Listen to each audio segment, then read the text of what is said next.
நர்சிங்கில் இளங்கலை பட்டம் மற்றும் 1 வருட அனுபவம் கொண்டுள்ளவர்கள் நர்சிங்கில் மாஸ்டர்ஸ் செய்ய ஆஸ்திரேலியா செல்ல ஒரு வாய்ப்பு. படிப்பு கட்டணத்திற்கான 100% கடன் வசதி இங்கு பெற்றுத்தரப்படும். பதிவுக்கான ஆலோசனைக்கு இன்றே அழையுங்கள். OG consultancy.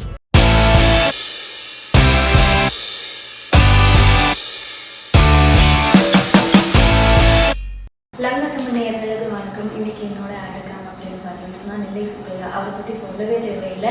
நிறைய விஷயங்களை உள்ளடக்கி ஒரு பேச்சாற்றல் கொண்ட மனிதர் அப்படின்னு கூட சொல்லலாம், ஒரு பேச்சாளர் அப்படின்னு கூட சொல்லலாம். வணக்கம். யாழ்ப்பாணம் வருகை எப்படி இருக்கு? யாழ்ப்பாணம் எனக்கு ரொம்ப ஒரு பிடித்தமான ஒரு ஊர்.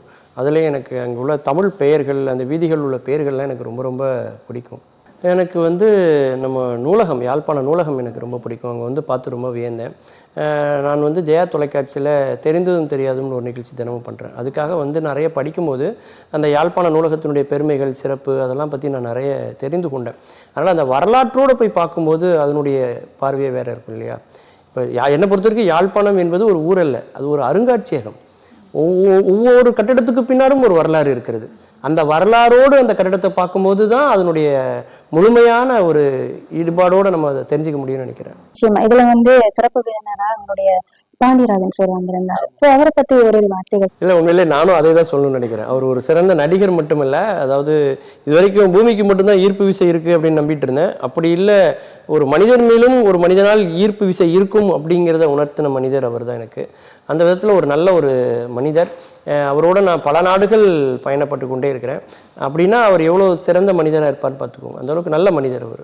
யாழ்ப்பாண மக்கள் நீங்க இறங்கின உடனே எனக்கு தெரியும் நிறைய பேர் இந்தியாவிலேருந்து யாராச்சும் வராங்கன்னா அவங்களுக்கு ஒரு செலிப்ரேஷன் மாதிரி நிறைய பேர் நாங்க கொண்டாடுவோம். ஸோ வந்த உடனே அவங்களோட வரவேற்பு எப்படி இருந்துச்சு? நான் ஆன்மீக பேச்சாளராகவும் இருக்கேன். நிறைய சிவாலயங்களில் நம்ம சிவராத்திரி அன்னைக்கு மாலையில் 6 மணிலேருந்து அதிகாலை 6 மணி வரைக்கும் 12 மணி நேரம் பேசுவேன். சிவபுராணம், கந்த புராணம், பெரிய புராணம் அப்படிங்கிற ஆன்மீக ரீதியாகவும் பேசுவேன், இலக்கியங்களும் பேசுவேன். அதாவது இந்த முதல்வன் படத்தில் ஒரு காட்சி வரும் இல்லையா, நான் உட்காந்துருக்கிற அந்த முதலமைச்சர் நாற்காலிங்கிறது 4 காலு, ஒன்று கட்சிக்காரங்காலு, ஒன்று ஜாதிக்காரங்காலு அப்படின்னு சொல்லுவாங்க. அது மாதிரி எனக்கு இலக்கியம் ஒரு காலு அப்படின்னா ஆன்மீகம் ஒரு காலு, இன்னொன்று தொலைக்காட்சி நிகழ்ச்சிகள் ஒரு காலு, பட்டிமன்றம் ஒரு காலுங்கிற மாதிரி மாற்றி மாற்றி எல்லா துறைகள்லையுமே நம்ம ட்ராவல் பண்ணிட்டுருக்கோம். ஏன்னா முதல்ல நீங்கள் சொன்ன மாதிரி யாழ்ப்பாணம் வரும்போது எனக்கு ரொம்ப ஒரு பிரமிப்பாக இருந்தது.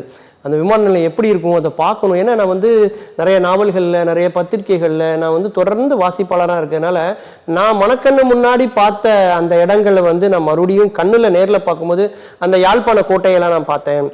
அதாவது ஒல்லாந்தகர்கள் அப்படின்னு எல்லாரும் சொல்லுவாங்க. நான் ஒல்லாந்தகர்கள் யாருன்னு யாருக்குமே தெரியாது.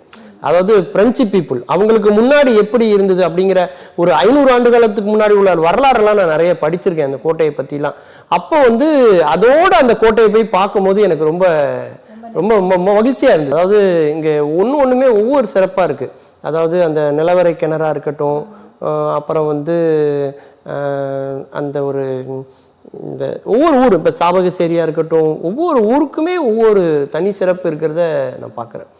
அதில் எனக்கு ரொம்ப பிடிச்ச அந்த நம்ம ஒரு தீவு ஒன்று, நைனா தீவுன்னு நினைக்கிறேன்.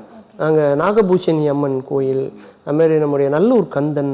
அதாவது ஒரு பெரிய குடியரசுத் தலைவரோ பிரதமரோ வந்தால் கூட நடையை திறக்க மாட்டாங்க.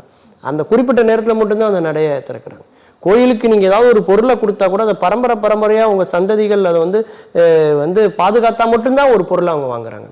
கோடி ரூபா கொடுத்தாலும் அவருக்கு 1 ரூபா அர்ச்சனை சீட்டுனா அந்த 1 ரூபா அர்ச்சனை சீட்டு தான். 10 ரூபா, 100 ரூபா, 20 ரூபா அந்த மாதிரியான பாகுபாடே கிடையாது. இந்த நேரத்தில் தான் பூஜைன்னா அந்த நேரத்தில் தான் பூஜை அப்படின்னு ஒரு சிஸ்டமேட்டிக்காக இருக்கிற ஒரு கோயில் நல்லூர் கந்தனுடைய கோயில். அதுவும் நம்முடைய வழிபாடே வேல் வழிபாடு தான் இல்லையா? அந்த மாதிரி எனக்கு ரொம்ப மனதுக்கு பிடித்தமான இடங்கள் நிறைய இருக்குன்னு சொல்லலாம். தேன்கூடு, அந்த தேன்கூட்டை நம்ம கல்லை விட்டு கலைச்சா எப்படி பறக்குமோ அது மாதிரி உலகம் முழுக்க இன்றைக்கு தமிழர்கள் இருக்கிறார்கள் என்றால் அதற்கு காரணம் யாழ்ப்பாணம் தான்.